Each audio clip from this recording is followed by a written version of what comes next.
Hey there, my name's Taylor. I was one of the electric bass instructors at this past year's Girls Rock Cincinnati camp, and I'm here to teach you a little bit about the electric bass.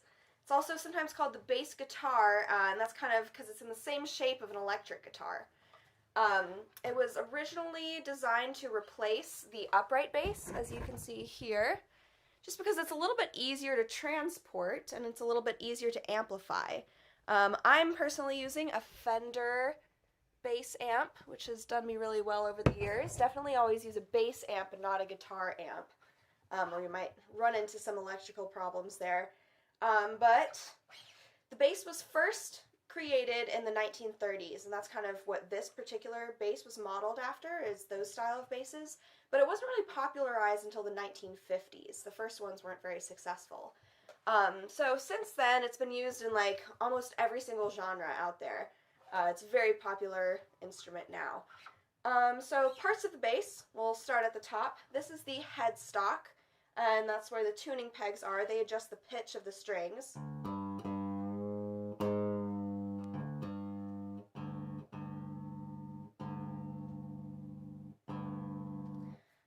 It's always useful to have a little clip-on tuner to help you with tuning.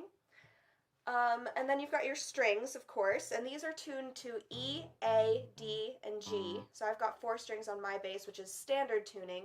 But I've seen basses that have 5 strings, 6 strings, even up to 12 strings. So there's a lot of different ways to set up a bass with a various number of strings.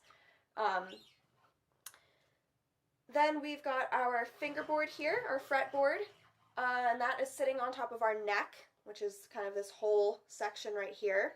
Then we get down to the body down here. Mine is a hollow body, but standard is solid.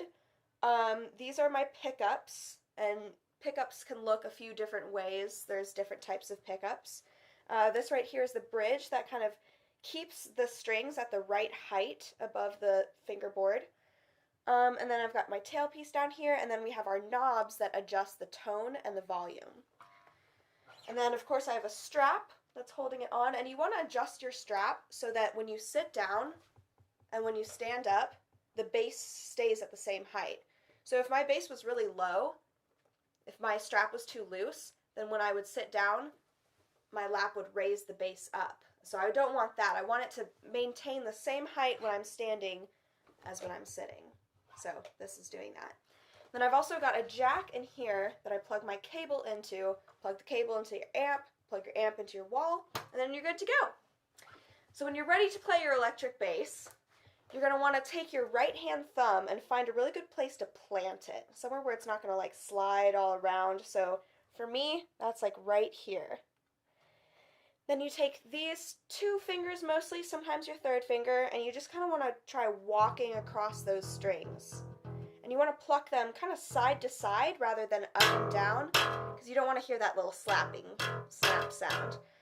Unless you're playing slap bass, of course, which I'm not very good at.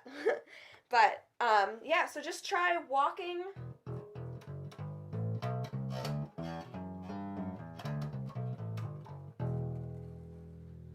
And you can do that with 3 fingers or 2. And then you're going to want to find different places with your left hand that just try playing around with it and seeing what sounds good.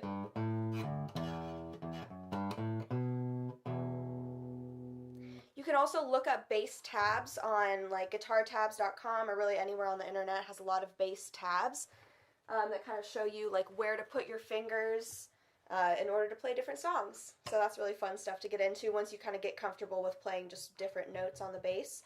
So I'm going to give you a little demo of a song that I love to play by a super famous artist that is really popular right now, hopefully you recognize.